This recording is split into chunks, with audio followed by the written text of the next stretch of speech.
Hi, it's Deb from Deb's Days. It's Tutorial Tuesday, and I've got another project for you today.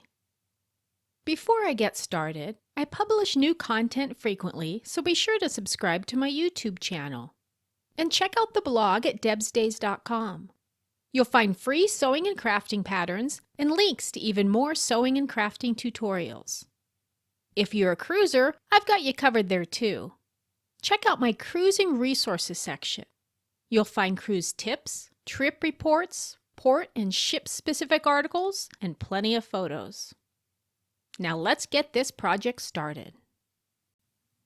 Today we're going to use some fabric scraps to make some Easter egg coasters. I'm going to throw a lot of measurements out at you. You don't need to write them down.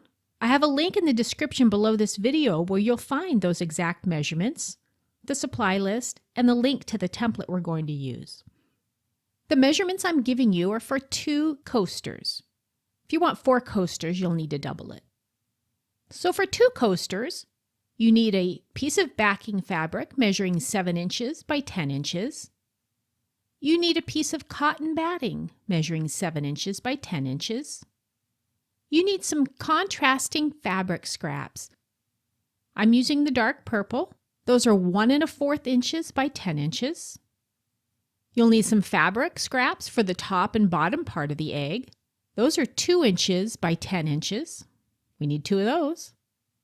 And then we want 1 piece of cotton fabric for the middle, and that's 2 1/2 inches by 10 inches. And then we need 2 pieces of rickrack measuring 10 inches long, and the template downloaded from debsdays.com. Go ahead and place your backing fabric with the right side facing down, wrong side facing up. Place your piece of batting right on top of that. And then take your 2-inch wide piece of fabric and place it along the bottom edge of your little sandwich you made with the right side facing up. And we're going to take it to the machine and we're going to sew about 1/8 of an inch away from that edge. It's a very narrow stitch. You can see I've barely caught the fabric. Now we're going to take one of our contrasting fabrics and we're going to face it right side facing down. We're going to match it along that raw edge of the other piece of fabric. And now we're going to sew 1/4 of an inch away from the raw edge. Go ahead and press it open. You can finger press it, or you can use your iron if you'd like. Now take your 2 1/2 inch wide piece of fabric. It's the one that's just a little bit bigger, and place it along the raw edge. And again, we're going to go 1/4 of an inch away from the edge. Press it up. And another contrasting fabric. Right sides together. 1/4 of an inch. Press it up.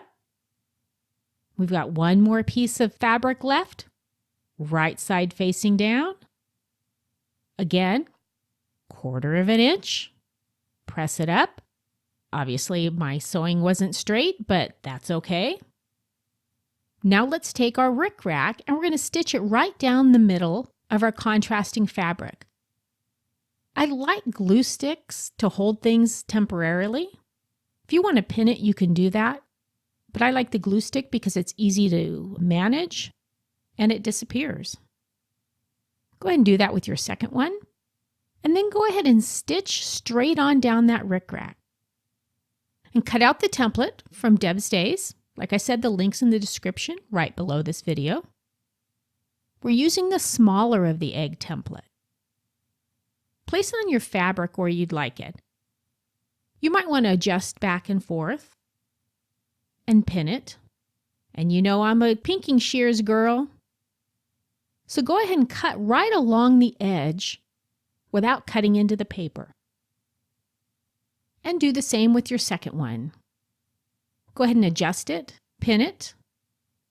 I'm going to use regular scissors for this one, so you can see the difference between the pinking shears one and the regular scissors one. We need to secure these a little bit better. So I'm going to take a stitch right along the outside edges of both of them. You can go very close to the edge, like 1/4 of an inch or 1/2 inch, up to you. And just like that, we've got a couple coasters on our hands. If you'd like to see more projects like this one, don't forget to subscribe to my YouTube channel and stop by the blog at debsdays.com. You'll find free patterns, supply lists, and links to even more sewing and crafting tutorials. See you next time with another project.